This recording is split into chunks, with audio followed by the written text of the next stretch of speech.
Cleanup began this morning in Minneapolis after violence rocked the city for a fourth straight night. Thousands of protesters took to the streets last night in defiance of an 8 p.m. curfew, setting buildings and cars on fire, looting local businesses, and firing on law enforcement. Former Minneapolis police officer Derek Chauvin was charged yesterday with murder and manslaughter in the death of George Floyd.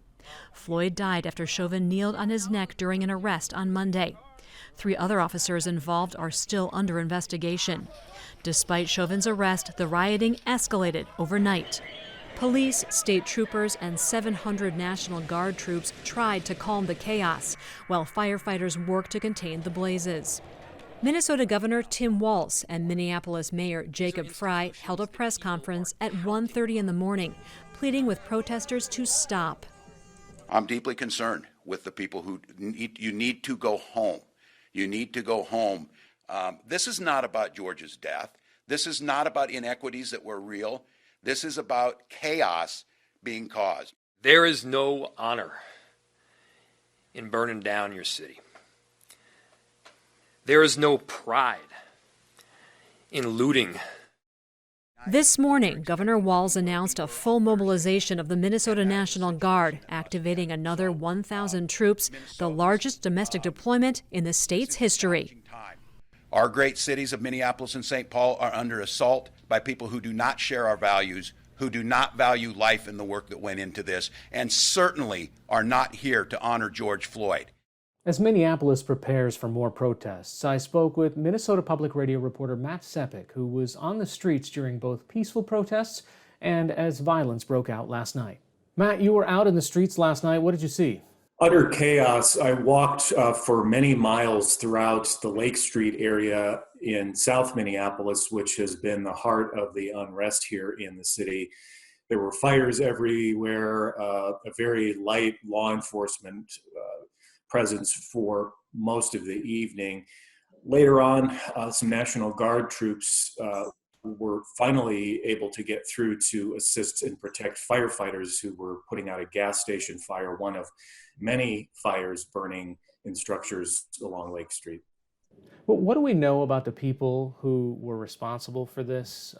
What are authorities saying now?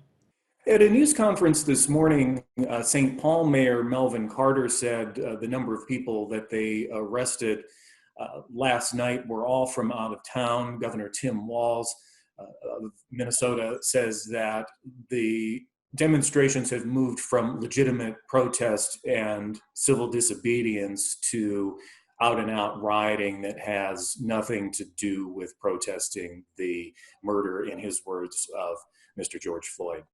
Give me an idea of the neighborhoods where this is happening. Who lives there? What's it like for people who are not familiar with the city?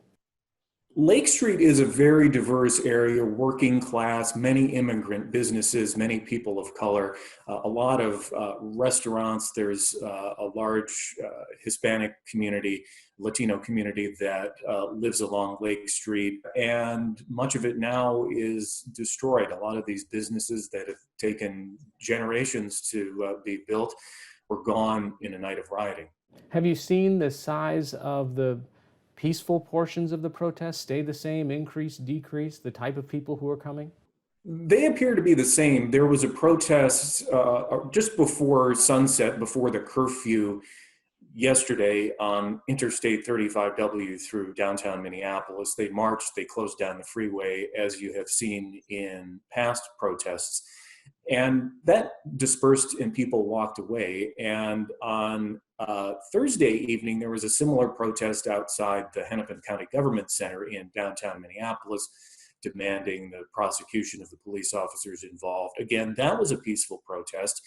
The actions that you're seeing with looting and rioting, the governor, other authorities here say this is a separate group of people. Many of them do not live here, and they're coming in to foment chaos because they see the tension that has built and the anger that has built following the death of George Floyd. Matt, give me an idea of the size of the crowds versus the size of the police forces that are trying to contain them. Governor Tim Walz said in an overnight news conference that police, the National Guard, the Minnesota State Patrol were vastly outnumbered by looters and rioters who were on the streets. They just did not have the personnel to focus on all of the places that they needed to focus on to deal with the large numbers of people who were coming into town to foment chaos. Matt Sepik, Minnesota Public Radio, thanks so much for joining us. You're welcome.